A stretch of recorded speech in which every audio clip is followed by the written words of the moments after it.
Today, on page 47, we are going to talk about the second president, John Adams, and his presidential term from 1797 to 1801, and he is a Federalist president.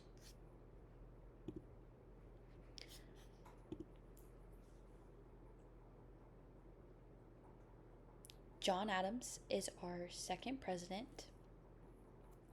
Adams is a Federalist. This is an important piece of information because Washington warned us against starting political parties. We had talked about what each political party was for last time, and then we ultimately elected a Federalist president, which overwhelmingly supported central government to be the strongest. However, pretty quickly into John Adams' presidency, we see a foreign conflict arrive. So, France was capturing American ships going to England. This started basically from the end of the Independence War, because when we signed that treaty at the end of our Independence War to say, hey, England, we're kind of good, we're squaring everything away, this meant that England could take our ships that were going to France, because they helped us in the war, and steal cargo off that ship as long as they paid for what they stole. Well, France was kind of looking at us like, hey guys, I just helped you out and basically won this war for you, and you're letting them kind of steal our goods. I don't think that's fair. And so France was like, hey, I'm just going to start stealing your ships as well. So anytime we would send a ship to England with goods on it, France was capturing basically the cargo and the people.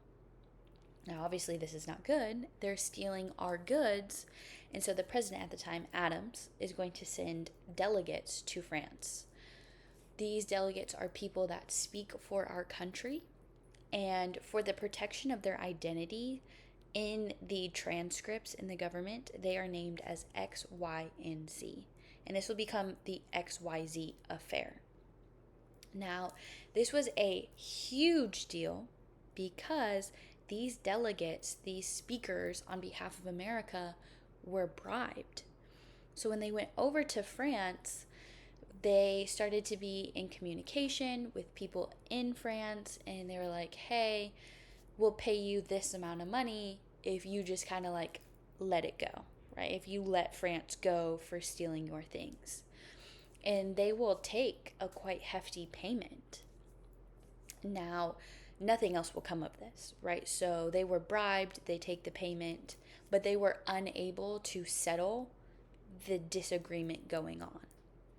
And so when these delegates come back, actually only one comes back, the political party and the Americans are going to be really upset and basically say, hey, our people were bribed. We didn't come to an end on this issue. And so Adams, I think you should declare war. However, Adams kind of takes a step back, and he's going to do what he thinks best is for the country and not himself. And so he's going to say, I don't want a war. I don't want to go to war with France.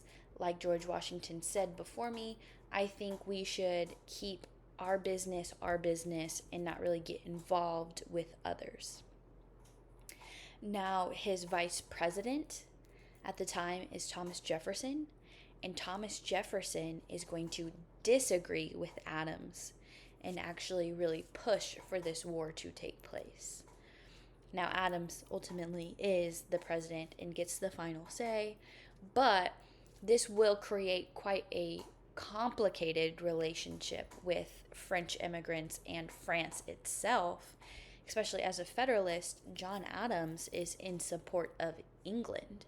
So this creates an even bigger rift between France and America, even though at one point we fought on the same side. Who was the second president of the United States? You're going to answer that with your elbow partner. And in your notebook, you are going to write this EQ.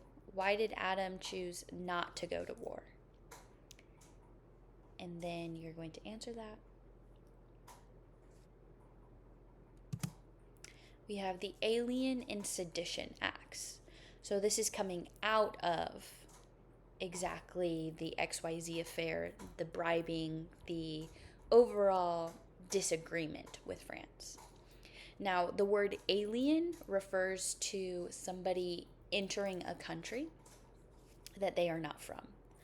So the Alien Act allowed the president to imprison aliens he thought were dangerous.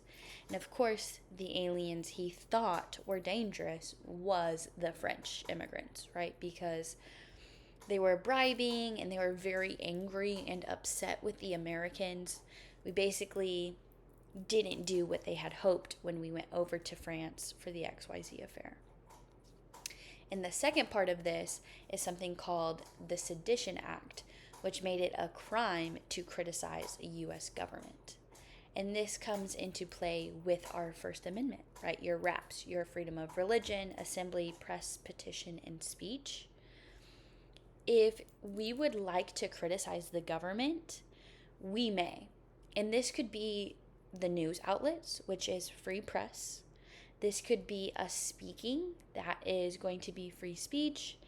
And as you can see in the image on the screen, that there are 3 people battling this big snake. And we're going to see snakes a lot in imagery when it comes to talking about the government.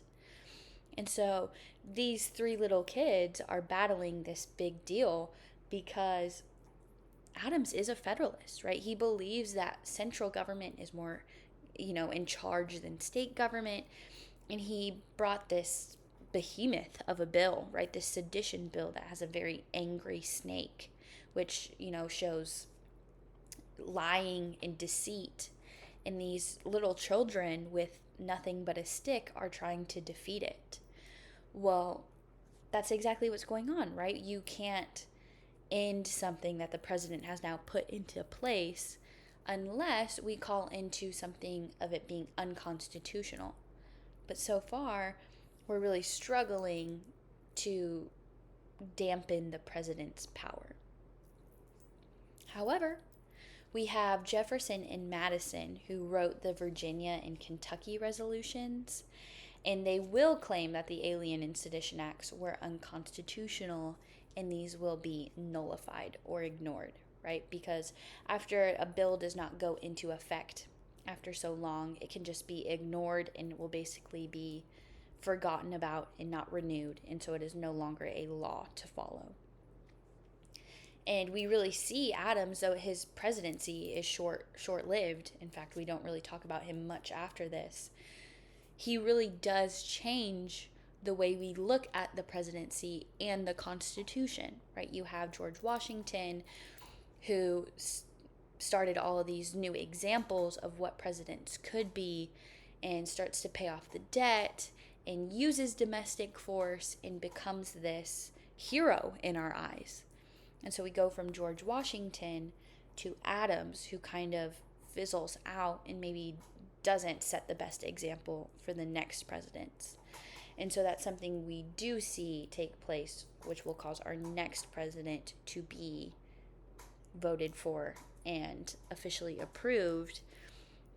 We will talk about him next time, which is Thomas Jefferson, who is a huge part of basically taking down Adams, who gets a little bit of power and does unconstitutional acts. So, what law allowed John Adams to imprison people from foreign countries? Give you time to answer that with your elbow partner. And 2, what amendment did the Sedition Act violate? And so I want you to talk to your elbow partner about this as well and explain how that violated that amendment. And then this is where I'm going to leave you today. It was quite short. We don't really talk much about Adams and his presidency because he kind of did just start large and fizzle out. He was hoped to be this great Federalist president, and he really had some struggles in there, especially with the XYZ affair, not going to war.